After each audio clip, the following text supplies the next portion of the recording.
fascinating Egypt.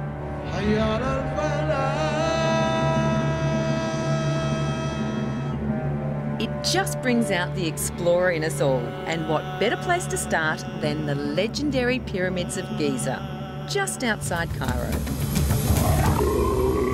They're friendly? Yes. I say hello? Hello. Hello, easy does it, eh? You said you'd give me easy does it. For me, it's no pyramids without a camel ride. So my poor guide Nancy has been dragged along. Whoa! I've lost my stirrups. In the middle, without the stirrup. Easy does it, baby. How you going, Nancy? Yeah, I'm fine. Lean back. Back we go. Woo, hello. Nancy, I feel like I'm in a dream. I really feel like I'm dreaming. I just can't believe that I'm on a camel. Yes. And we're walking towards the pyramids. These pyramids are the ultimate Egyptian masterpieces. The largest, Cheops, is 146 metres high, bigger than the Sydney Harbour Bridge.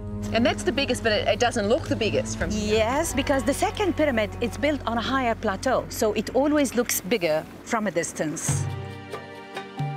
Look at how only the tip of the second pyramid is now smooth.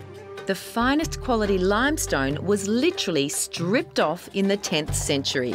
These were reused to build the walls of Cairo, aqueduct, citadel, things like that. So what a shame. Yes.